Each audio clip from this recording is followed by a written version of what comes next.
بالله من شرور أنفسنا ومن سيئات أعمالنا من يهده الله فلا مضل له ومن يضلل فلا هادي له أشهد أن لا إله إلا الله وحده لا شريك له وأشهد أن محمدا عبده ورسوله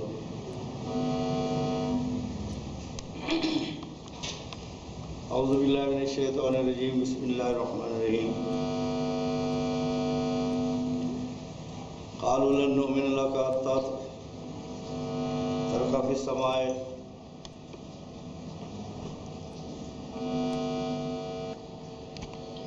قل سبحان ربي هل كنت إلا بشرا رسولا. یہ سورۃ الاسراء کی آیت ہے جس کا آخری حصہ میں نے آپ کے سامنے تلاوت کیا ہے. رب العالمین کا ارشاد ہے کہ کچھ لوگوں نے نبی کریم صلی اللہ علیہ وسلم کی زندگی ہی میں نبی کریم صلی اللہ علیہ وسلم سے سوالات کیے کہ ہم ایمان آپ پر لانے کے لیے تیار ہیں بشرطے کہ آپ ہمیں یہ چیزیں بنا کر پیدا کر کے دکھائیں پھر تو ہم آپ کو اللہ کا سچا رسول مان لیں گے. لیکن اگر آپ ہمیں یہ چیزیں نہ دکھائیں پھر ہم آپ پر ایمان نہیں لے آتے.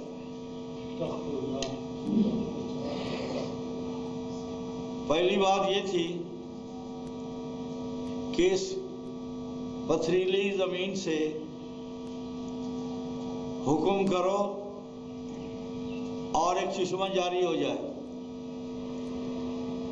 ان پہاڑوں سے سخت زمین سے ایک چشمہ جاری ہو جائے تو پھر آپ کو ہم نبی مان لیں گے. پر یہ ہے دوسرا یہ ہے کہ تم ہمارے اوپر پہاڑ کا کوئی کاٹ کے ٹکڑا ہمارے اوپر گرا دو تو پھر جب ہم یہ دیکھ لیں گے تو ایمان لے آئیں گے. تیسرا سوال یہ ہے کہ تم اسی پہاڑی علاقے میں ابھی آرڈر دو اور انگوروں اور کھجوروں کا یہاں باغ پیدا ہو جائے اور اس کھجوروں اور انگوروں کے باغ کے اندر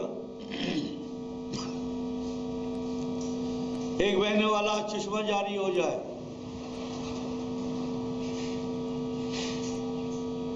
چوتھا سوال یہ ہے کہ آپ کا گھر سونے کا بن جائے. جو ہم دیکھیں گے کہ اس کا یہ پہاڑوں کی چٹانوں اور پتھروں سے جو اس کا گھر بنا ہوا تھا وہ یکا یک کیا ہو گیا, سونے کا گھر بن گیا. پھر ہم مانیں گے. ایک سوال یہ تھا کہ ہمارے دیکھتے دیکھتے آپ آسمانوں پر چڑھ جائیں لیکن صرف آپ کے آسمانوں پر چڑھ جانے پر ہم ایمان نہیں لائیں گے جب تک کہ آپ ہمیں آسمانوں سے لکھی لکھائی کتاب لا کر نہ دیں اور کتاب بھی اتنی آسان ہو کہ ہم اس کو خود پڑھ لیں. یہ اس وقت کے لوگ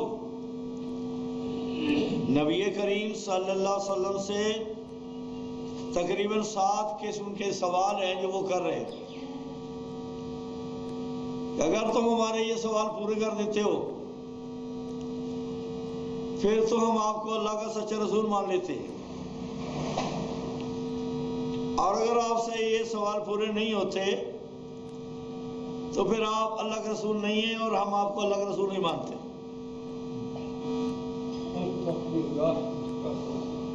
گویا اس وقت بھی یہی عقیدہ تھا کہ اللہ کے رسولوں کے پاس بڑے اختیارات ہوتے ہیں. جیسے آج کل کی دنیا کہتی ہے کہ اللہ کے رسول مختار کل ہوتے ہیں، ان کے پاس بڑے اختیارات ہوتے ہیں، اللہ کے دیے اختیارات سے وہ بڑے بڑے کام کرتے ہیں، جھولیاں بھر کر دیتے ہیں، لوگوں کی مرادیں پوری کرتے ہیں،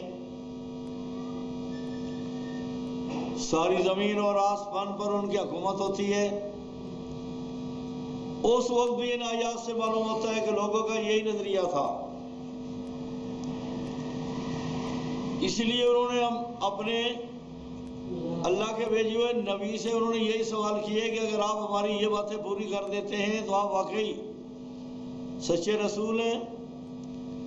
ان کے نزدیک اس وقت گویا یہ باتیں نبی کے لیے پوری کر دینا یہ اتنا آسان ہے، یہ اس سے زیادہ کوئی آسان کام بھی نہیں ہے، کیونکہ جب یہ عقیدہ ہو جائے کہ انبیاء علیہ السلام مختار کل ہیں اور ساری کائنات ان کی مٹھی میں ہے اور حکمرانی ان کی ہے، جیسے چاہیں یہ کریں، تو پھر تو واقعی ایسے کام کرنا کوئی مشکل نہیں ہے۔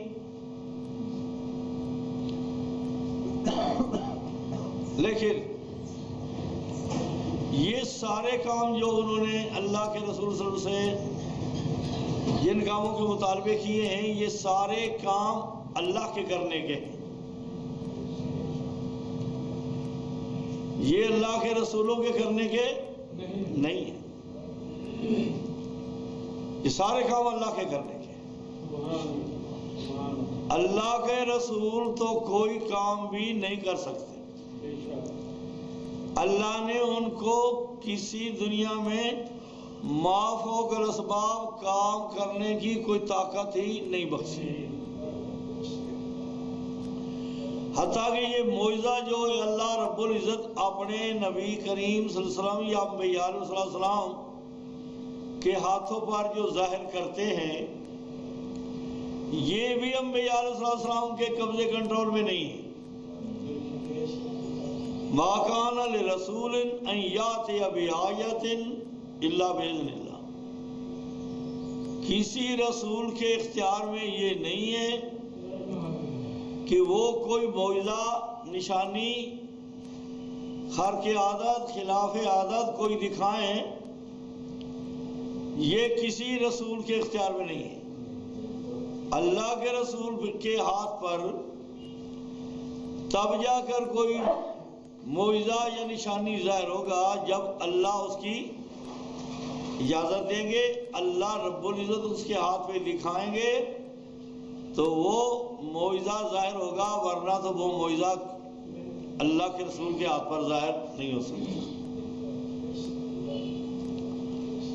رب العالمین نے یہاں تک کہہ دیا کہ اے نبی کریم صلی اللہ علیہ وسلم، اگر آپ کو بہت جلدی ہے تو آپ سرنگ لگا کر زمین میں چلے جائیں، اور ترکا فی السماء، یا پھر آسمان پہ چڑھ جائیں اور ان کے منہ مانگے معجزات لا کر ان کو دکھائیں۔ اس بات کرنے سے اللہ رب العزت کا بھی مقصد یہی ہے کہ آپ کچھ بھی نہیں کر سکتے، آسمانوں پر چڑھ جائیں، زمین کے نیچے اتر جائیں، لیکن آپ کے پاس کوئی اختیار نہیں ہے، لہذا آپ کوئی معجزہ نہیں دکھا سکتے۔ تو جب نبی کریم صلی اللہ علیہ وسلم جو اس کے ہاتھ پہ اللہ کی طرف سے کوئی معجزہ ظاہر ہوتا ہے، اس کا بھی اختیار نہیں ہے ان کے پاس، تو اتنے بڑے سوالات جو انہوں نے کیے، اور یہ سارے سوال ایسے ہیں جو ما فوق الاسباب ہے، اسباب کے ساتھ نہیں ہے، یہ ما فوق الاسباب کام تو اللہ کرتا ہے اور کوئی نہیں کر سکتا۔ تو نبی کریم صلی اللہ علیہ وسلم سے جب یہ سوالات کیے گئے تو لازمی چیز ہے کہ اللہ کے رسول صلی اللہ علیہ وسلم تو یہ کام کر کے نہیں دکھائیں گے۔ جب یہ کام اللہ کے رسول صلی اللہ علیہ وسلم کر کے نہیں دکھائیں گے تو وہ ایمان بھی نہیں لائیں گے، چونکہ ان کے نزدیک تو نبی وہی ہوتا ہے جس کے پاس یہ سارے اختیارات ہوں، اور یہ ایسے کام تو وہ چٹکی میں کر کے دکھا دے۔ لیکن نبی کریم صلی اللہ علیہ وسلم کے پاس چونکہ اختیارات ہوتے نہیں، بلکہ اللہ تعالیٰ کے کسی بھیجے ہوئے رسول کے پاس بھی کوئی اختیارات نہیں ہوتے، اس لیے کسی رسول نے بھی ما فوق الاسباب، خود اپنی قوت اور طاقت سے کوئی کام، کوئی معجزہ، کوئی نشانی نہیں دکھائی۔ جب یہ سوالات ہوئے تو نبی کریم صلی اللہ علیہ وسلم نے ان کے جواب میں یہ فرمایا، قرآن کی آیت پڑھ کر، قل سبحان ربی،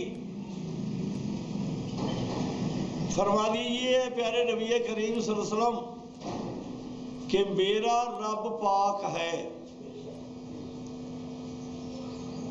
یہ جو تم نے سوالات کیے ہیں، اگر تمہارے عقیدے کے مطابق یہ میں سوالات تمہارے پورے کر سکتا ہوں، پھر تو میں اللہ کا شریک بن گیا، چونکہ یہ کام اللہ کر سکتا ہے۔ اللہ کے علاوہ تو کائنات کی کوئی طاقت، کوئی جن، کوئی فرشتہ، کوئی انسان، کوئی ولی، کوئی صدیق نہیں کر سکتا۔ اور تم کہتے ہو تم یہ کام کر سکتے ہو، تو پھر تم نے مجھے اللہ کا شریک بنایا۔ قل سبحان ربی، اور میرا رب تو شریکوں سے پاک ہے۔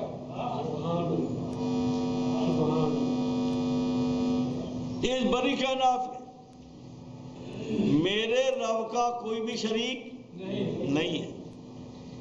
فرشتوں کی مخلوق ہے، جنوں کی مخلوق ہے، باقی سورج، چاند، ستارے، سیارے، کہکشاں، یہ سب کچھ موجود ہے۔ پہاڑ ہیں، دریا ہیں، سمندر ہے، سمندری مخلوق ہے، سب کچھ ہے، لیکن کوئی بھی اس بڑی کائنات میں اللہ کا شریک نہیں ہے۔ آپ نے متعلق اعلان فرمایا، حل کنت الا بشر رسولا، میری کوئی اور حقیقت نہیں مگر صرف اور صرف یہ کہ میں ایک بشر ہوں، آدمی ہوں، اور رب العالمین نے میرے سر پہ تاج نبوت پہنایا ہے، اور مجھے بہت بڑی شان اور مرتبہ اور مقام دیا ہے۔ ان دو حیثیتوں کے سوا میری اور کوئی حقیقت نہیں ہے۔ میں نہ تو مختار کل ہوں، نہ حاضر ناظر ہوں، نہ جولیاں بھر کے دینے والا ہوں، نہ کسی کی بگڑی بنانے والا ہوں، نہ کسی کی کھوٹی قسمت کھری کرنے والا ہوں۔ اس کائنات میں میرا کوئی دخل نہیں ہے۔ میری حقیقت اصلیت یہی ہے کہ میں ایک بشر ہوں اور ایک بہت بڑی شان والا رسول ہوں۔ اور یہ جو تم نے مطالبات کیے ہیں، یہ کسی رسول کے اختیارات میں نہیں ہے، یہ کسی بشر کے اختیارات میں نہیں ہے، یہ تو صرف اور صرف اللہ کے اختیارات میں۔ اب بتاؤ، قوم اللہ کے نبی کریم صلی اللہ علیہ وسلم سے زندگی میں ہی، جبکہ اللہ کے رسول صلی اللہ علیہ وسلم کا جسم مقدس بھی موجود، روح مقدس بھی موجود، تاج نبوت بھی موجود، ساری شان درجے بلند بھی موجود، اس حالت میں لوگوں نے سوالات کیے، اور نبی کریم صلی اللہ علیہ وسلم جواب میں فرما رہے ہیں کہ یہ کام میرے کرنے کے نہیں ہے، یہ کام تو اللہ کرتا ہے اور اللہ کا کوئی شریک نہیں ہے، لہذا میں یا کوئی اور دنیا کی طاقت یہ کام نہیں کر سکتا۔ اس لیے میرا رب شریکوں سے پاک ہے، اور میری حقیقت یہ ہے کہ میں صرف اللہ کا پیارا رسول اور اللہ کا پیارا بندہ، اور جو رسول اور بندہ ہو وہ یہ نہیں کام کر سکتا۔ اب جب یہ حقیقت بڑی بات نبی کریم صلی اللہ علیہ وسلم نے قوم کے سامنے رکھی، اب بات تو سیدھی سی تھی کہ قوم کو اس بات کو مان لینا چاہیے تھا کہ ہمارا مغالطہ دور ہو گیا، ہمارا شبہ دور ہو گیا، ہمیں پتہ چل گیا کہ ہمارا نظریہ غلط تھا، عقائد ہمارے غلط تھے۔ حقیقت یہی ہے کہ آپ واقعی بشر ہیں اور واقعی رسول ہیں، اور یہ کام جو ہم نے آپ سے مطالبہ کیا ہے جن کاموں کا، یہ آپ کے بس کی بات نہیں ہے، آپ ان کاموں کو نہیں کر سکتے، بلکہ دنیا کی کوئی طاقت نہیں کر سکتی۔ تو اس لیے ہمارا اب یہ عقیدہ ایمان ہو گیا ہے کہ یہ سارے کام اللہ کر لیتا ہے، اللہ کے سوا دوسرا کوئی نہیں کر سکتا۔ تو واقعی ہم نے مان لیا، ایمان لے آئے، اور ہمارا وہ مغالطہ دور ہو گیا، نکل گیا۔ آج کے بعد ہم یہ سوال نہیں کریں گے، اتنی سی بات تھی نا، تو کیا بن جاتے؟ وہ مومن بن جاتے۔ لیکن اس وقت سے لے کر آج تک کتنی الٹی دنیا ہے کہ نبی کریم صلی اللہ علیہ وسلم کی ذات مقدس کو با اختیار مانتے ہیں کہ ساری کائنات پہ اللہ کے رسول صلی اللہ علیہ وسلم کا اختیار چلتا ہے، اور وہی مختار کل، اور وہی جھولیاں بھر کے دینے والا، وہی بگڑی بنانے والا، وہی نظریہ سارا آج بھی کام کر رہا ہے۔ جبکہ یہی سوال اللہ کے رسول کی زندگی میں کیے گئے اور ان کو جواب دے دیا گیا کہ میرے بس کی یہ بات نہیں ہے، یہ کام اللہ کے کرنے کے ہیں، میں نہیں کر سکتا ہوں۔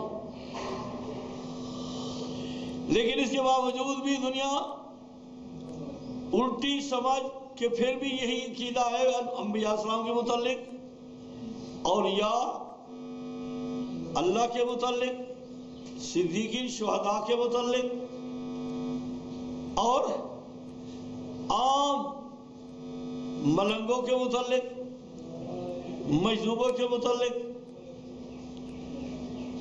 یہ عام عقیدہ ہے کہ یہ ولی، یہ کلندر، یہ کتب، یہ ابدال، یہ اوتاد، یہ اوتار،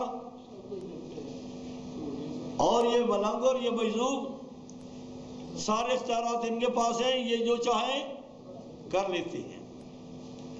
اللہ کے بندو، اتنی سوچ تمہیں نہ آئی کہ جب اتنی بڑی شان والا اللہ کے رسول صلی اللہ علیہ وسلم قرآن کی آیت پڑھ کر جواب دے رہا ہے کہ میرے بس کی یہ بات نہیں، میرے اختیارات میں یہ کام نہیں، میں تو ایک بشر اور اللہ کا بہت بڑی شان مرتبے والا رسول ہوں، اور رسول اور بشر یہ کام نہیں کر سکتا، یہ کام تو صرف اللہ کر سکتا ہے۔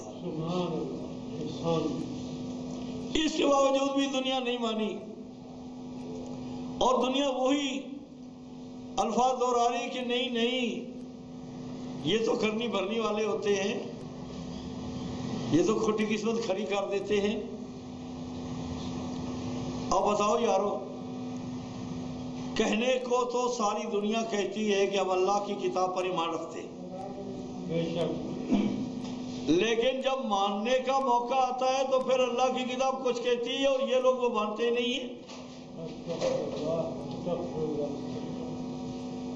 یہ انسانی عقل اس طرح خراب کی گئی ہے کہ اس کو ماننے کی سمجھ بھی نہیں ہے کہ ماننا کیا ہوتا ہے۔ ماننا تو یہی ہے کہ ادھر اللہ کا فرمان آئے اور ادھر اس کو مان لیا جائے، جیسے اللہ فرمائے ویسے عقیدہ، ویسے ایمان، ویسے عمل، یہ تو ہے مان لینا۔ لیکن آج ماننا الٹا ہو گیا کہ کر بھی اس کے بالکل سراسر خلاف رہے اور ساتھ کہتے ہیں ہم تو مان رہے ہیں۔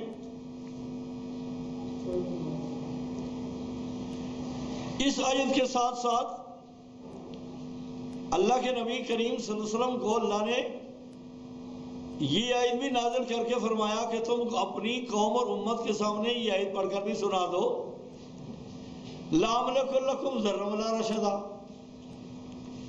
کہ لوگوں میری شان بڑی بلند، میرے مرتبے بڑے بلند، لیکن شان اور مرتبوں کے بلند ہوتے ہوئے بھی میں تمہارے نفع نقصان کا کوئی اختیار نہیں رکھتا۔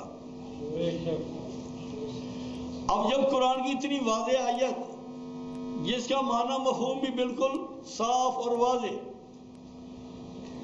تو کم از کم کلمہ پڑھنے والی امت کو تو یہ بات مان لینی چاہیے تھی کہ واقعی اللہ کے رسول صلی اللہ علیہ وسلم اپنی امت کے کسی فرد کے لیے بھی نفع نقصان کا کوئی اختیار نہیں رکھتا۔ عجیب بات سنو، کہ جو یہ مان لے کہ اللہ کے نبی کریم صلی اللہ علیہ وسلم بڑی شان مرتبے والے ہیں، لیکن ان کے پاس یہ اختیار طاقت نہیں ہے کہ وہ کسی کو نقصان دیں یا نفع دیں، کہتے یہ تو رسولوں کا منکر ہے۔ دیکھا الٹی پٹی انسان کی پڑائے گی، اس کا میٹر الٹا چلنے لگ گیا۔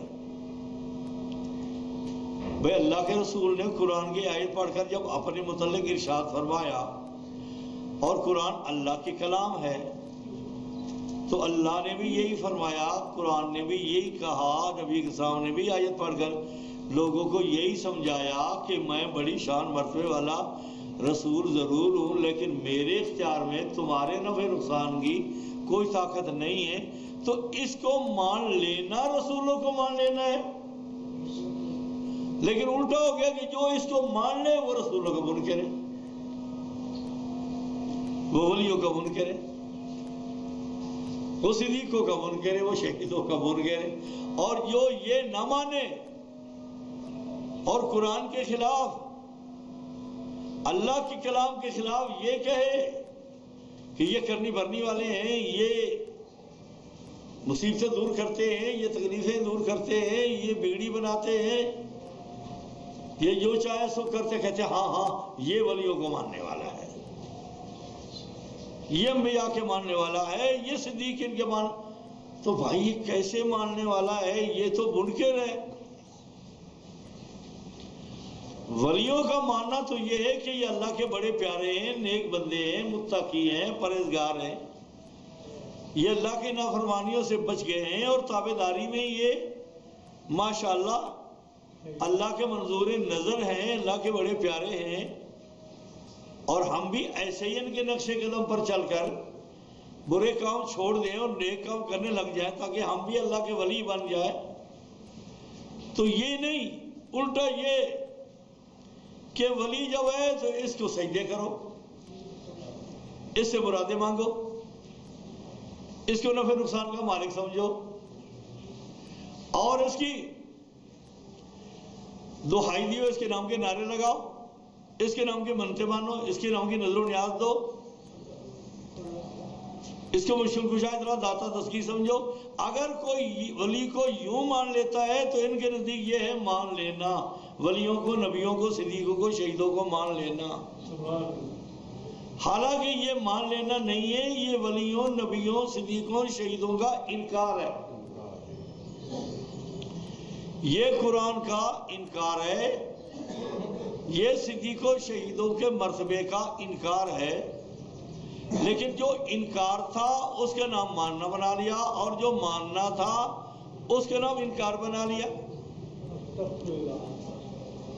اب اسی کے اوپر ذرا غور کرو کہ یہ انسان، چاہے وہ میرا رشتہ دار ہو، آپ کا رشتہ دار ہو، بہت بڑا عزیز ہو، کوئی بڑی پوسٹ پہ وہ براجمان ہو، جب یہ اس کا نظریہ ہو، یہ اس کا عقیدہ ہو، تو سیدھی سی بات ہے کہ اس کا اللہ کے بندوں کہاں اللہ پر ایمان ہے، کہاں قرآن پر ایمان ہے، کہاں رسولوں پر ایمان ہے، کہاں صدیقوں اور شہیدوں اور ولیوں پر ایمان ہے، کہاں صحابہ پر ایمان ہے، کہاں ان کے کارناموں کو یہ مانتا ہے۔ اللہ اکبر۔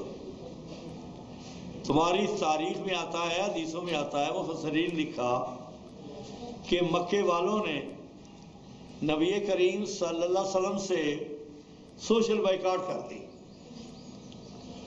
کہ یہ کوئی رقم سے، پیسے سے کوئی چیز خریدے تو ان کو نہ دو، یہ تمہیں کوئی بیچنا چاہے تو ان سے نہ خریدو، سوشل بائیکاٹ، لینا دینا بند۔ اب نبی کریم صلی اللہ علیہ وسلم صحابہ کرام کو لے کر ایک وادی میں چلے گئے، پہاڑی علاقے میں وادی کہتے ہیں جو ادھر ادھر پہاڑوں درمیان میں جو خالی جگہ ہو، وہاں جا کر بسیرا کر لیا، مکہ شہر چھوڑ دیا۔ اب بڑی مشکل سے نہ کوئی کھانا ملتا ہے، بڑے تو چلو گزارا کر لیتے ہیں، صبر کرتے ہیں، لیکن بچوں کو کیا معلوم کہ ہمارے سے کوئی سوشل بائیکاٹ ہے، تو تمہارے مورخ اور سارے لکھتے کہ شام کو اگر سے ادھر سے کوئی گزرتا تو اس کو بچوں کی رونے کی آواز سنائی دیتی تو معلوم ہوتا کہ یہاں پہ قیامت قائم ہے. رو رہے بچے، رو رہے اب رو رہے. یہ نہیں کہ معصوم بچے رو رہے ہیں، آخر یہ بھی بچہ ہے، اس کو بھی نہ روٹی ملے گی تو یہ بھی روئے گا، اس سے بڑا بچہ ہے تو وہ بھی روئے گا. اب چھوٹے سے لے کر بڑے بچے تک سب چیخ رہے، چلا رہے ہیں، اور وہ وادی قیامت کا منظر پیش کر رہی ہے. اب سوال یہ ہے دنیا سے کہ اللہ کے بندو، وہاں پیارے نبی صلی اللہ علیہ وسلم بھی موجود ہیں، نبی کریم صلی اللہ علیہ وسلم کی بیگم خدیجہ الکبریٰ رضی اللہ تعالیٰ عنہ بھی موجود ہے،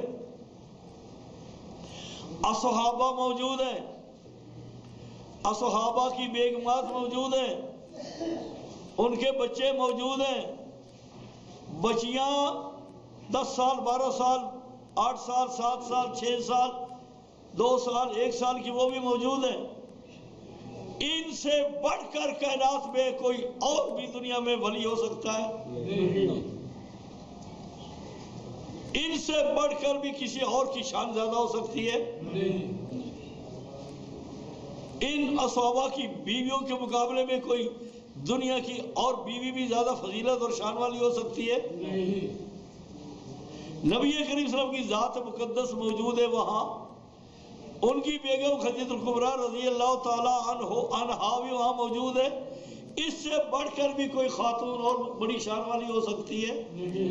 ولایت میں دیکھو، عبادت میں دیکھو، درجوں میں دیکھو، مقام کی بلندی میں دیکھو، شان میں دیکھو، جس لحاظ سے جس حیثیت سے دیکھو، یہ وہ لوگ وادی میں ہیں کہ ان کے مقابلے میں دنیا خالی ہے. ان جیسا شان مرتبہ مقام کسی کے پاس نہیں. لیکن سوال یہ ہے کہ یہ اپنی مصیبت دور کیوں نہیں کر رہے؟ یہ بچے کیوں چیخ رہے ہیں؟ آج کا دعویٰ ہے کہ یہ کرنی بھرنی والے ہیں، یہ کھوٹی قسمت کھڑی کر دیتے ہیں، یہ مشکلیں حل کرتے ہیں، یہ مصیبتیں دور کرتے ہیں، ساری کائنات ان کی مٹھی میں اور ساری کائنات کو یہ چلاتے ہیں. یہی ہے نا؟ تو اب سوال یہ ہے، جاؤ دنیا سے پوچھو کہ اللہ کے بندو پھر اس واقعے کو کیا کہو گے؟ یہ واقعہ رب العالمین نے کیوں وہاں اس کو ظاہر کیا؟ مالک الملک نے یہ حالات یوں پیدا کیوں ہونے دیے؟ اللہ تو قادر قیوم ہے، اگر اللہ چاہتا تو حالات پیدا ہی نہ ہوتے، لیکن رب العالمین نے ان حالات کو پیدا ہونے دیا. تو جب یہ واقعہ رونما ہو گیا اور یہ واقعہ دنیا میں واقع ہو گیا، تو اب یہ بتاؤ کہ یہ واقعہ کیوں پیش ہوا؟ یہاں تو ہمیں یہ نظر آ رہا ہے کہ اللہ کے رسول کے پاس بھی کوئی اختیار نہیں، خدیجہ الکبریٰ رضی اللہ تعالیٰ عنہ کے پاس بھی کوئی اختیار نہیں، صحابہ کرام رضوان اللہ علیہ مجمعین کے پاس بھی کوئی اختیار نہیں، ان کی بیگمات جو ولیوں کی سرتاج ہیں ان کے پاس بھی کوئی اختیار نہیں، ان کے جوان یا چھوٹے بچے جو ہیں عقل رکھنے والے ان کے پاس بھی کوئی اختیار نہیں. یہاں جتنے بھی لوگ جمع ہوئے ہیں ان کے پاس کسی کے پاس بھی کوئی اختیار نہیں، ورنہ کوئی باپ اپنے بچوں کو روتا ہوا نہیں دیکھ سکتا، کوئی ماں اپنے بچوں کو یہ چیخ چیخ کر لوٹ پوٹ ہونے کو دیکھ نہیں سکتی. ماں کی ممتا اتنی مشہور ہے کہ کبھی کوئی ماں اپنے بچے کو اس حالت میں دیکھ کر برداشت نہیں کر سکتی. لیکن اب سوال یہ ہے کہ یہ کیوں ہو رہا ہے؟ حتیٰ کہ تمہاری تاریخ لکھتے ہیں کہ ایک دن کوئی صحابی کوئی قریشی اس کے دل میں ترس آیا کہ یار میری پھوپھو بھی ادھر موجود ہے خدیجہ الکبریٰ، تو کیوں نہ میں اپنی پھوپھو کے لیے کچھ بھیج دوں. یہ تو بڑے ظالم لوگ ہیں، انہوں نے ان کے ساتھ بائیکاٹ کر رکھی ہے. اس نے کوئی کھجوریں لی ہوئی بھیجنے کے لیے، وہ آ رہا ہے تو راستے میں ابو جہل کھڑا ہوا، اس نے کہا کیا ہے یہ؟ انہوں نے کہا جی یہ تھوڑی سی کھجوریں ہیں، میں اپنی پھوپھو کے لیے میرا خبردار. اس کو کھجوریں نہیں دینے دی. بات یہ ہے کہ بتاؤ یہ کیا ہو رہا ہے؟ قرآن نے جو اعلانات کیے ہیں کیا واقعی یہ واقعات قرآن کے اعلانات کو صحیح ثابت کر رہے ہیں؟ کہ بالکل قرآن نے جب یہ کہہ دیا کہ نبی کریم صلی اللہ علیہ وسلم نے آیت پڑھ کر لوگوں کو بتا دیا کہ لا املک لکم ذرا ولا رشدا، میں تمہارے نفع نقصان کا ذرا بھی اختیار نہیں رکھتا، یہ جو اللہ کے رسول نے قرآن کی آیت پڑھ کر اعلان کیا، واقعہ ان کی زندگی دلیل اور گواہ ہے کہ ان کے پاس کوئی اختیار نہیں تھا۔ سبحان اللہ، اکبر، اللہ اکبر۔ بتاؤ لوگوں یہ واقعات یہ پیش بھی کریں اور قرآن کی آیات بھی اس واقعے کی تائید کریں، پھر بھی دنیا کہے نہیں جی نہیں، یہ مختار کل ہیں، یہ حاضر ناظر ہیں، یہ ویڈیو بنانے والے ہیں، یہ کھوٹی عزت کھڑی کر دیتے ہیں، تو پھر بتاؤ سیدھی سیدھی بات بتاؤ کہ یہ قرآن کے ماننے والے ہیں؟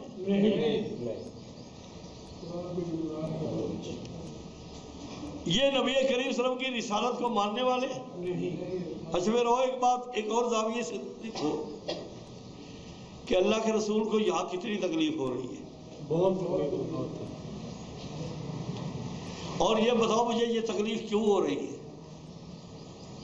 کوئی لڑائی کا، کوئی جھگڑا تھا پانی کا، کوئی زمین کا، کوئی جائیداد کا، کوئی پیسے کا؟ اتنی بڑی تکلیف جو پیارے نبی کریم صلی اللہ علیہ وسلم کو ہو رہی ہے، ان کی بیوی کو، بچوں کو ہو رہی ہے، اصحابہ کرام کو ہو رہی ہے، ان کی بیوی کو ہو رہی ہے، ان کے بچوں کو ہو رہی ہے، جوانوں کو بھی اور چھوٹوں کو بھی۔ یہ تکلیف کیوں دے رہے ہیں وہ لوگ؟ یہ تکلیف کیوں ہو رہی ہے کہ یہ اللہ پر ایمان لے آئے۔ سبحان اللہ، سبحان اللہ، سبحان اللہ۔ کفر شرک سے پاک، بدعت سے پاک یہ ایمان عمل کرنے والے لوگ ہیں، اور یہی لوگوں کو بات بتاتے ہیں کہ تم بھی ایسا ایمان قبول کرو اور ایسا عمل کرو جو کفر شرک اور بدعت سے پاک ہو۔ ایسا ہے نا؟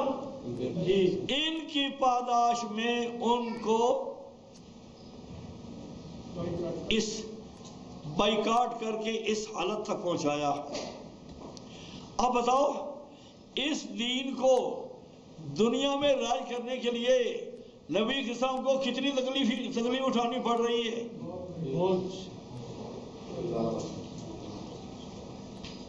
ایک دن نبی کریم صلی اللہ علیہ وسلم کی مقدس ذات سجدہ میں جا چکی ہے، سجدے میں ایک ظالم اونٹ کی اوجری جو بند تھی وہ اٹھا کر نبی صلی اللہ علیہ وسلم کے مقدس جسم کے اوپر رکھ دی، اور کہہ کے لگاتا ہوا چلا گیا۔ اللہ کے رسول اتنا بڑا وزنی اوجری ہوتی ہے اونٹ کی، کتنی بڑی وزن والی، اس کے نیچے دب گئے۔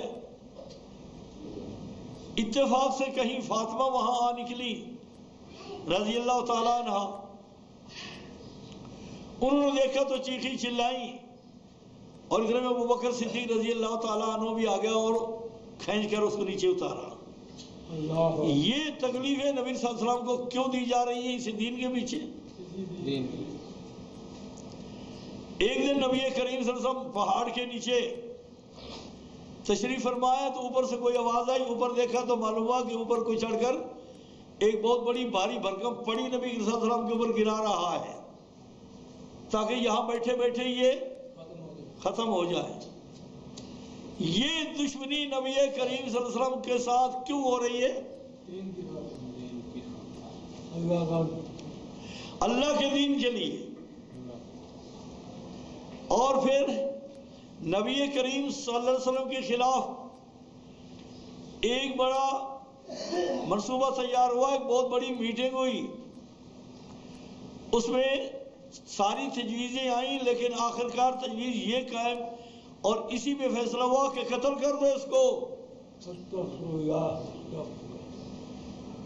لوگوں نبی کریم صلی اللہ علیہ وسلم کو قتل کیوں کیا جا رہا ہے؟ کون سی دشمنی ہے؟ دین کی۔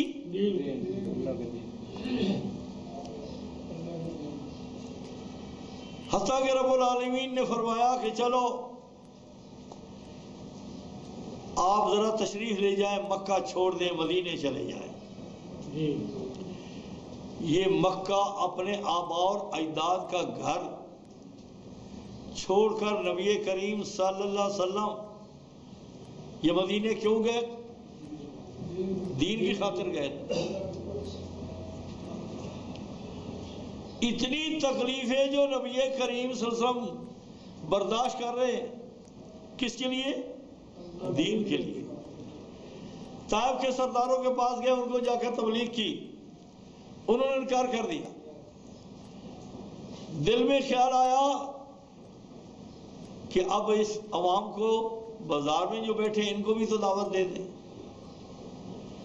جب ان کو دعوت دینی شروع کی تو انہوں نے لڑکوں کو پیچھے لگا دیا اور پتھر مار مار کے نبی علیہ السلام کی پنڈلی مقدسوں کو لہولہان کر دیا.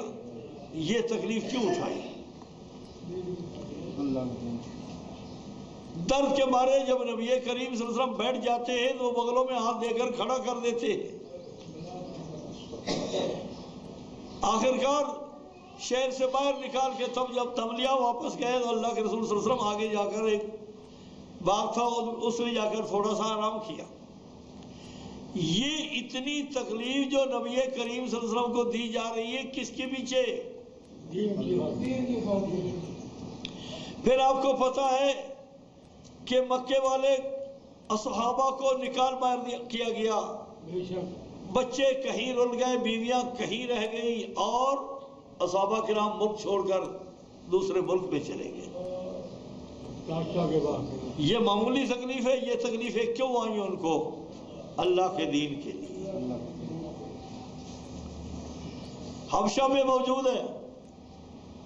قریش مکہ نے پھر بھی ان کو نہیں چھوڑا، پیچھے اپنے سفیر بھیج دیے کہ جاؤ بادشاہ حبشہ کو ملو اور ان سے کہو کہ یہ ہمارے ملک کے نوجوان ہیں، ان کو واپس بھیج دیا جائے. یہ بھاگ کے وہاں سے ادھر آ گئے ہیں. اور کیا رشوت عام اس وقت بھی تھی. چھوٹے چوکیدار سے لے کر بڑے عہدے والے تک کو سب کو تحفے دیے، حتیٰ کہ بادشاہ کو بھی تحفے دیے. اور جس کو تحفہ دیتے تھے اسے یہی کہتے تھے کہ کل ہمارا کیس پیش ہوگا تو تم نے بادشاہ کے سامنے ہماری تائید کرنی ہے.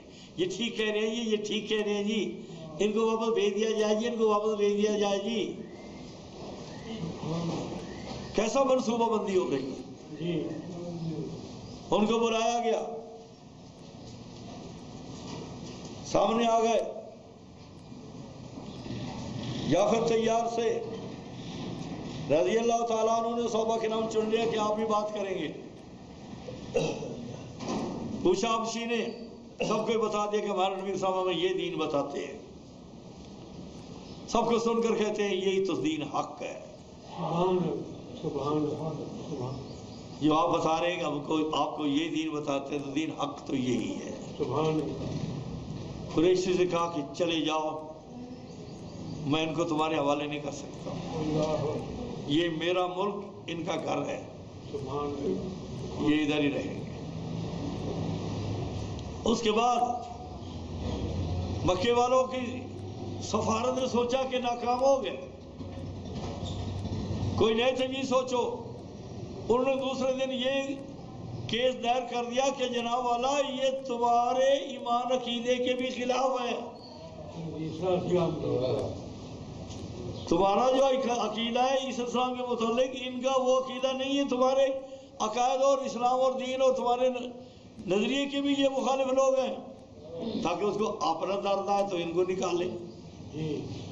اس نے پھر بھیج دیا ان کے پاس آدمی کہ بھائی تم فلاں دن دربار میں حاضر ہو جاؤ.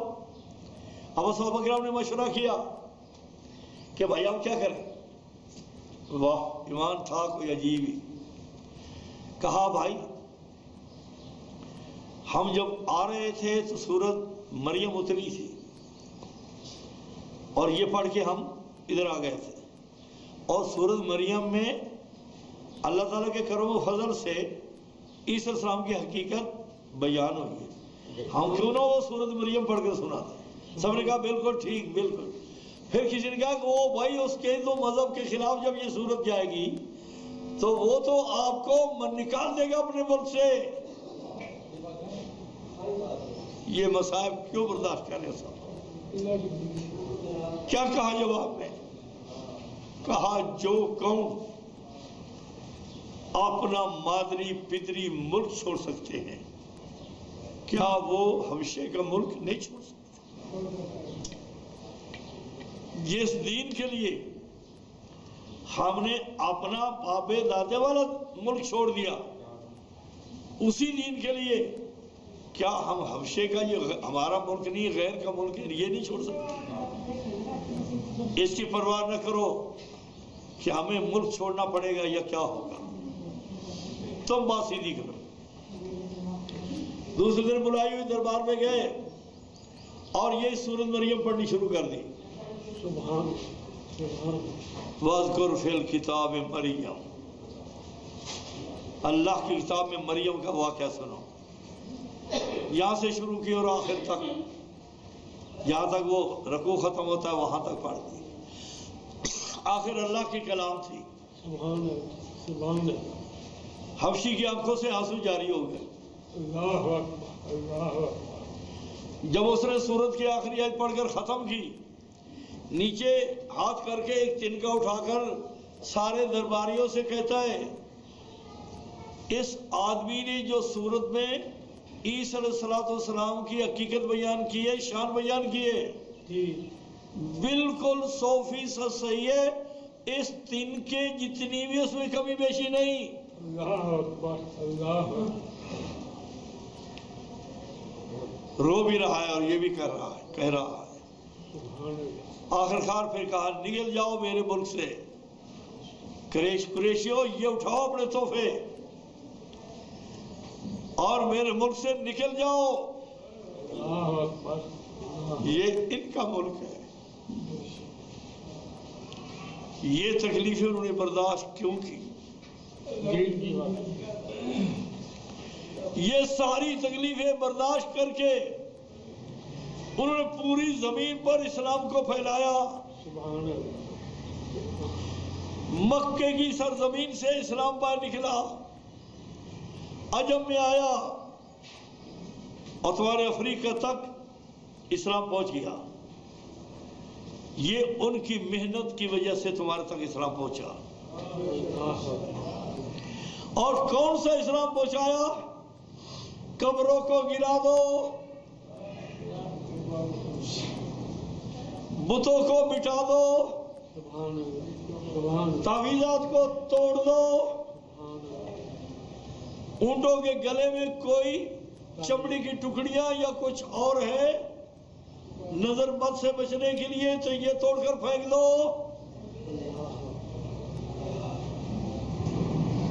کوئی مشکل کشا نہیں، کوئی عاجز روا نہیں، کوئی داتا نہیں، کوئی دستگیر نہیں، یہ سب شان میرے ایک اللہ کی ہے۔ یہ دین پہنچایا، کوئی عرس نہیں، کوئی قوالی نہیں، کوئی نعت خوانی کا جلسہ نہیں، کوئی مزار نہیں، کوئی پیالے نہیں لکھے جا رہے، کوئی پلیٹیں نہیں لکھی جا رہی، کوئی پیر نہیں، کوئی سور ولیہ، نقشبندیہ، قادریہ، چشتیہ سلسلوں میں کوئی پیر نہیں، کوئی مرید نہیں، کوئی خلیفہ نہیں، یہ دین پھیلایا۔ کوئی ختم نہیں، کوئی کلخانی نہیں، کوئی جمعرات نہیں، کوئی 30واں نہیں، کوئی 40واں نہیں، کوئی سالانہ نہیں، نہیں جھکنا مگر صرف ایک اللہ کے سامنے، نہیں بات ماننی مگر صرف ایک اللہ کی اور اس کے رسول صلی اللہ علیہ وسلم کی۔ یہ دین انہوں نے تمہارے تک پہنچایا، پوری زمین پر اس دین کو پھیلایا۔ آگے سمجھ؟ اب دیکھو اس کی الٹ تصویر، اسی دین کو ہمارے اس قوم کے لوگوں نے مٹا دیا، مٹ گیا۔ جو قبریں انہوں نے گرائی تھی آج وہ قبریں بن گئی، اونچی اونچی قبریں بن گئی، دربار بن گئے، تعویذات شروع ہو گئے، پلیٹیں لکھنی شروع ہو گئی، پیالے لکھنے شروع ہو گئے، جگہ جگہ پیر بیٹھ گئے، جگہ جگہ میلاد منائے جا رہے ہیں، جگہ جگہ اور سو رہے ہیں، ہو رہا ہے جگہ جگہ قرآن کو جھوٹا کہا جا رہا ہے، جگہ جگہ نبی کی محنت کو برباد کیا جا رہا ہے، بے شک جگہ جگہ صحابہ کی محنت پر پانی پھیرا جا رہا ہے، جگہ جگہ کفر اور شرک کو پھیلایا جا رہا ہے۔ اب تم سچ سچ بتاؤ، ٹھیک ہے میرا باپ، لیکن یہ دین کا دوست ہے یا دشمن ہے؟ میرے یہ تایا ماموں اور چاچو، کوئی نہیں لیکن اس نے دین کو مٹایا ہے یا دین کو بلند کیا؟ مٹایا واہ میرے عزیزو، لوگوں نے تمہارا دین مٹا دیا۔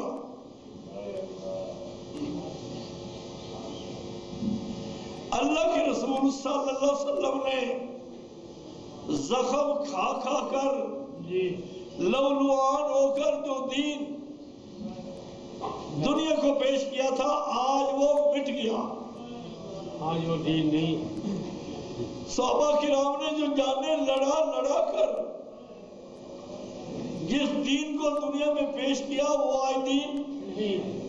ایک صحابی کے متعلق آتا ہے کہ ساتھ کچھ دور جنگ ہو رہی تھی، آخر وہ پاؤں سے لنگڑا تھا، لیکن ایک مومن صحابی کے دل میں تو یہ برداشت سے باہر ہے کہ جنگ ہو رہی اور وہ شامل نہ ہو، تو زبان پہ کہتا ہے کاش میں لنگڑا نہ ہوتا تو میں بھی تو جنگ میں شامل ہوتا۔ میرے ساتھی تو دشمن کو طے کرتے جا رہے، اسلام کا سر بلند کرتے جا رہے، اور میں گھر بیٹھا۔ تو بیوی آپ کو پتا ہے وہ تانے دیتی ہے اور خامدوں کو کچھ بھی نہیں سمجھ، ہاں تو بڑا جنگ جو تو جاتا تو بس پانسا ہی پلٹ دیتا۔ اس کو غیرت ہے، اس نے کہا یہ کیا کہہ رہی ہے؟ اللہ جانتا اس کو اونٹ کو بٹھایا، ہتھیاروں سے لیس ہوا اور اونٹ کو اٹھایا اور زبان پہ یہ لفظ دعائیہ نکالے کہ یا اللہ اللہ اکبر، مجھے اس گھر میں واپس نہ لے آنا۔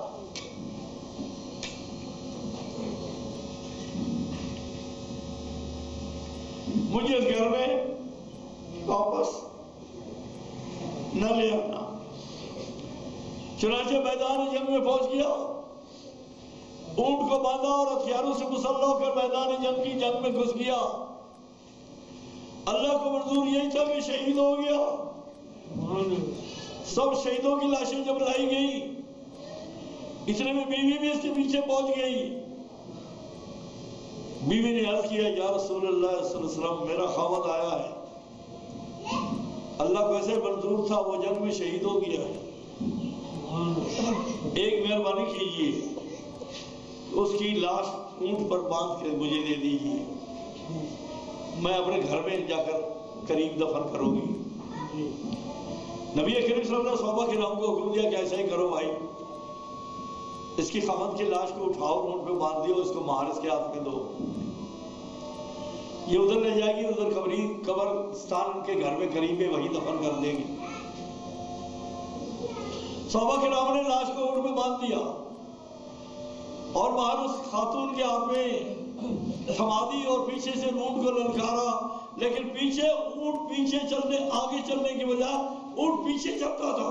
اللہ اکبر، اللہ زور لگائے، ڈنڈے مارے اونٹ کو، مہار کھینچی، کچھ آگے سے کھینچنے والے، کچھ پیچھے سے ہانکنے والے، لیکن اونٹ پیچھے تو گیا، آگے قدم نہیں اٹھایا۔ صحابہ کرام نبی صاحب کے پاس آ کر کہتے ہیں یا رسول اللہ صلی اللہ علیہ وسلم یہ کیا ماجرا ہے؟ حالانکہ اونٹ کی ہی نہیں کہا ہے، وہ گھر کی طرف تو جانور کو بہت چلے جاتے، لیکن ہم اس کو آگے کھینچتے ہیں۔ کتنے بندوں نے آگے پکڑ کر کھینچا اور پیچھے سے ہانکا، ڈنڈے مارے، لیکن یہ پیچھے نہیں، آگے نہیں جاتا، پیچھے ہٹتا ہے۔ نبی فرمایا اس کی بیوی کو بلاؤ۔ بیوی آئی، رسول نے پوچھا کہ کوئی بتا، ایک بات مجھے بتا، جب یہ گھر سے چل رہا تھا تو کوئی اس نے دعا تو نہیں مانگی تھی؟ اس نے کہا مانگی تھی۔ کیا مانگی تھی؟ یا اللہ اس گھر میں مجھے واپس نہ لانا. نبی سے فرمایا اب یہ اونٹ نہیں جائے گا. کیا اللہ نے اس کی دعا سن لی ہے. اب اس کی لاش کر نہیں جائے گی, یہی دوسرے شہیدوں کے ساتھ دفن ہوگی. ان لنگڑوں نے, ان معذوروں نے جس دین کو زندہ کیا,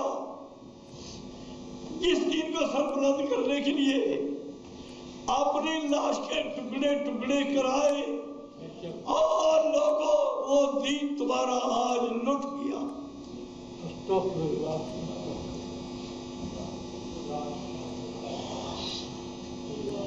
اب یہ دین کو تباہ کرنے والے, برباد کرنے والے کیا انبیاء صلی اللہ علیہ وسلم کے ماننے والے ہیں؟ کیا ولیوں کے ماننے والے ہیں؟ کیا صدیقوں اور شہیدوں کے ماننے والے ہیں؟ کیا قرآن حدیث کو یہ ماننے والے ہیں؟ اللہ کو یہ ماننے والے ہیں؟ پھر بتاؤ مجھے, جو اتنی بڑی ظالم دنیا میں آ جائے, کیا ان کے ساتھ رشتہ داریاں کی ہیں جنہوں نے ہمارے دین کو مٹا دیا, جنہوں نے ہمارے نبی صلی اللہ علیہ وسلم کی 23 سالہ محنت کو اجاڑ دیا, جنہوں نے صحابہ کرام کے جو شہید ہوئے ان کے خونوں کو بیکار کر دیا, جنہوں نے, آپ کو پتہ ہونا چاہیے کہ اس وقت کیا حال تھا. نبی کے صاحب کے دور کی اگر تم تاریخ پڑھو تب بھی تم حیران ہو جاؤ کہ صحابہ کرام ایک سپہ سالار فوج لے کر جو ایک ملک کی طرف گیا ہے, وہ ملک فتح ہو گیا, وہ پیچھے نہیں ہٹے, اگلے ملک کی طرف چلے گئے. وہ علاقہ فتح ہو گیا تو پیچھے نہیں ہٹے, آگے چلے گئے. وہ علاقہ فتح ہو گیا تو پیچھے نہیں ہٹے, آگے چلے گئے. حتیٰ کہ ان کی وہی موت اور شہادت ہوئی, واپس گھر ہی نہیں گئے. تم کیا سمجھتے ہو کہ ہماری تقدیر اس آسانی میں مفت میں پہنچ گیا؟ یہ مصر اور شام اور یہ علاقہ جو فتح ہوا, یہ بیت المقدس, تو سپہ سالار نے کہلا بھیجا عمر رضی اللہ تعالیٰ عنہ کی خدمت میں کہ جناب تشریف لائیے, اللہ رب العزت کی دین ہے, اس کے انعامات دیکھیے کہ رب العالمین نے مسلمانوں کو کتنے بڑے بڑے خوبصورت شاندار ملک دیے. عمر رضی اللہ تعالیٰ عنہ وہاں پہنچے, اس سپہ سالار کے خیمے میں داخل ہوئے. آپ کو پتا ہے خیمے کے اندر ایک بانس ہوتا ہے جس کے اوپر سارا خیمہ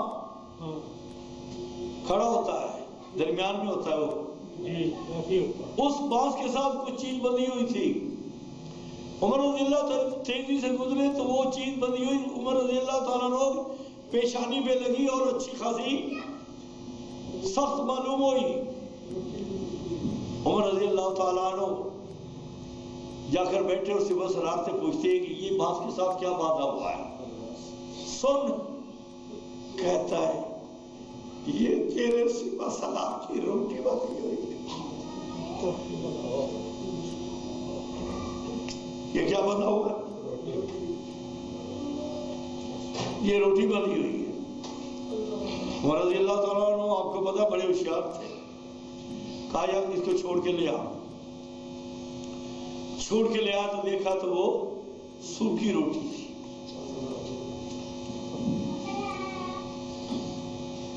سوکھی روٹی تھی, تبھی تو سخت تھی اور پیشانی پہ لگی.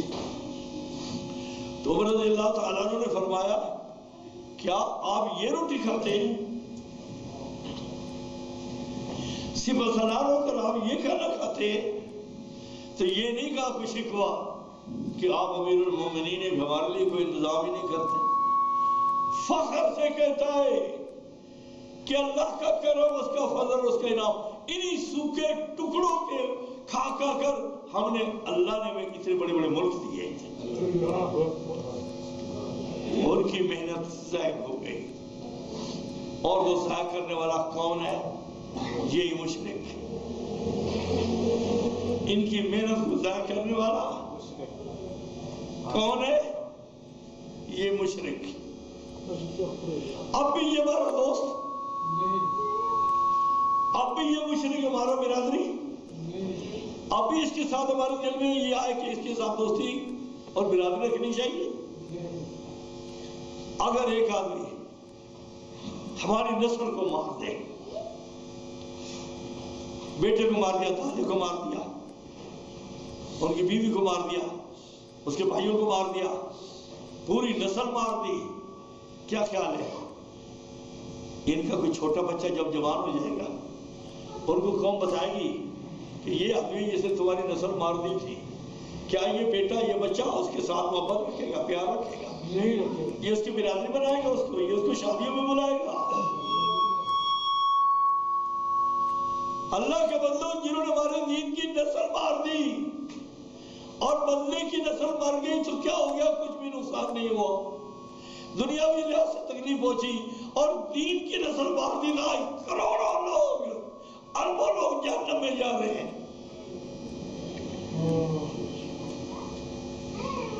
یہ نقصان زیادہ ہے یا کسی کی ساری نسل مار دی؟ یہ نقصان زیادہ ہے. نسل مر جانے سے، کسی کو قتل کر جانے سے وہ لازمی تو نہیں کہ جہنم میں جائے. اگر وہ مومن صحیح العقیدہ ہے تو جنت میں جائے گا.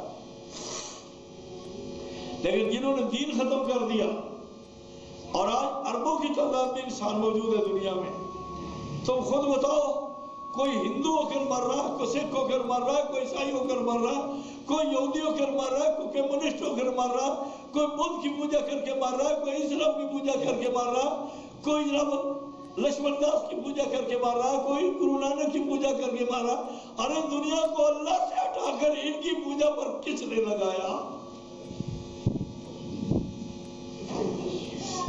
انبیاء علیہ السلام تو اپنی جانوں پہ کھیل کر دنیا کو غیر کی پوجا سے ہٹا کر اللہ کی عبادت میں لگایا،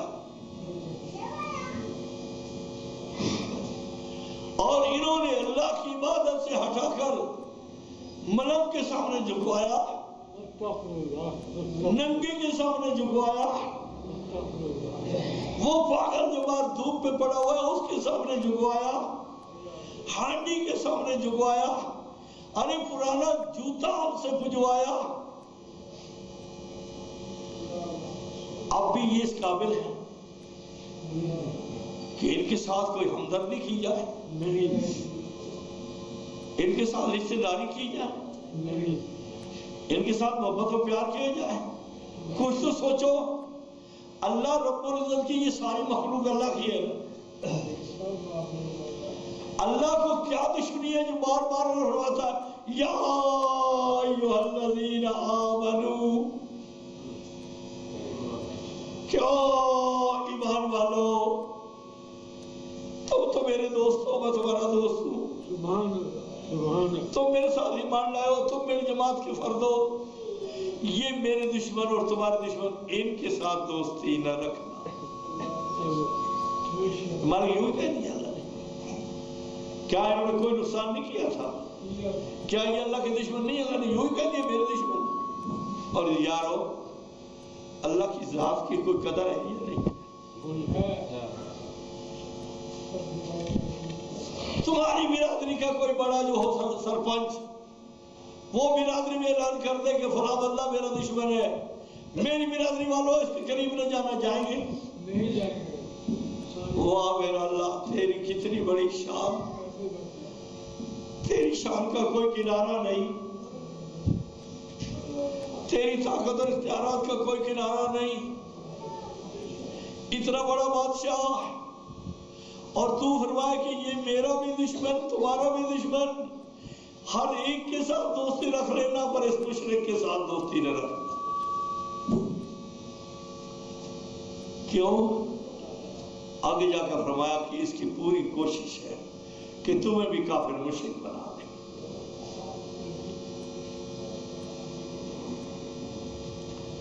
اس لیے یہ کچھ سوچو تو صحیح. یار یہ شرک کرتے ہیں، اتنا یہ آسان، یہ چھوٹا سا لفظ ہے. شرک کرتے ہیں یہ چھوٹے سے لفظ پر نہ جاؤ، انہوں نے اللہ کے دین کو مٹا دیا، صحابہ کرام کی محنت کو ضائع کر دیا، تابعین تبع تابعین کی محنت کو ضائع کر دیا۔ یارو کچھ تو سوچو، محدثین جو دوسری تیسری صدی کے، تم کیا سمجھتے ہو بخاری یوں بن گئی، مسلم یوں بن گئی اور ترمذی یوں بن گئی؟ ایک ایک حدیث کا پتہ چلا کہ وہ فلاں آدمی کی بات جو فلاں جگہ رہتا ہے وہ حدیث صلی اللہ علیہ وسلم کی بیان کرتا ہے۔ اب یہ سفر کر رہا ہے، راستے میں کھانا مک گیا، پانی ختم ہو گیا، پانی نہیں ہے، کھانا نہیں ہے، درختوں کے پتے کھا رہا ہے، حتیٰ کہ اس کے پیشاب سے خون آنا شروع ہو گیا۔ پھر محدث وہاں پہنچا اور وہاں جا کر اس سے کہا کہ میں نے سنا ہے کہ تو پیارے نبی کے ساتھ کی حدیث تجھے یاد بیان کرتا ہے، میں اتنا لمبا سفر کر کے اتنی تکلیفیں برداشت کر کے اس لیے آیا ہوں تاکہ میں آپ سے وہ نبی کریم صلی اللہ علیہ وسلم کی سچی حدیث سن کے جاؤں، مجھے وہ حدیث سنا دے، میں پھر واپس جا رہا ہوں۔ یہ حدیثیں اکٹھی ہوئی، آج وہ اتنی محنت کر کے جنہوں نے حدیثیں اکٹھی کی تھی، آج ایک آدمی اٹھتا کہتا حدیثیں وحی نہیں ہے،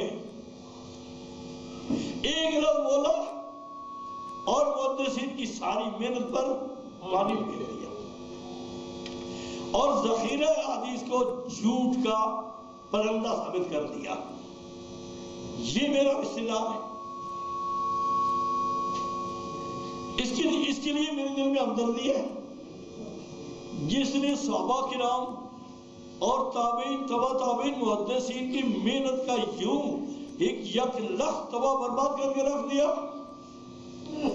کوئی درد نہیں، کوئی دکھ نہیں، بہت دکھ ہے۔ دیکھو تمہاری ساری بتاتی حسین رضی اللہ تعالیٰ عنہ، یہ رسول اللہ کا بہت بڑا نواسا، بڑی شان، بڑے مرتبے والا، یہ اپنے بال بچوں کو لے کر جا رہا ہے نا اپنا شام کو، اس کے ساتھ کوفی ملے ہوئے 60، جس کے لینے کے لیے آئے تھے کہ چلو کوفے میں۔ راستے میں اس کو پتہ چلا کہ میرے اپنے اس مسلم بن عقیل کو انہوں نے قتل کروا دیا ہے، بے شک اس نے ارادہ بدل لیا، یہ کوفے نہیں گیا، یہ آگے کہاں جا رہا ہے؟ دمشق۔ انہی 60 آدمیوں نے جو کوفے میں تھے، چونکہ مسافروں کا طریقہ تھا قاصر کو وہ خیمے ڈال دیتے تھے، اتر جاتے تھے، کھاتے پیتے نماز وغیرہ سب۔ اب جب وہ اتر گئے انہوں نے خیمے لگا دیے، ان 60 آدمیوں نے ان کے اوپر حملہ کر دیا، حسین کو شہید کیا اور اس کے سارے ساتھیوں کو شہید کر دیا۔ آج تک دنیا ان کا ماتم کرتی ہے، بے شک۔ یہ ماتم کیا ہے؟ ان کا غم کا اظہار کہ ہائے یہ کیا ہو گیا، ہمارے حسین کو اور اس کے بچوں کو اور اس کے ساتھ جانے والے مسافروں کو انہوں نے قتل کر دیا، اور بغیر مجھے اور بغیر قصور کے۔ آج تک دنیا اس غم کو ظاہر کرنے کے لیے ماتم کرتی ہے، اور جب تمہارا سارا اسلام قتل ہو گیا تم ماتم کرنے کی بجائے ان سے دوستیوں کے ہاتھ بڑھاتے ہو۔ ہے اسلام تمہارا کہیں؟ دکھاؤ مجھے کہاں ہے تمہارا اسلام؟ 6 ارب سے زیادہ آبادی انسانوں کی، کہیں نظر آتا ہے اسلام؟ تو کہاں گیا ہمارا اسلام؟ کس نے مٹایا ہمارے اسلام کو؟ کیوں پوری دنیا محروم ہو گئی اسلام سے؟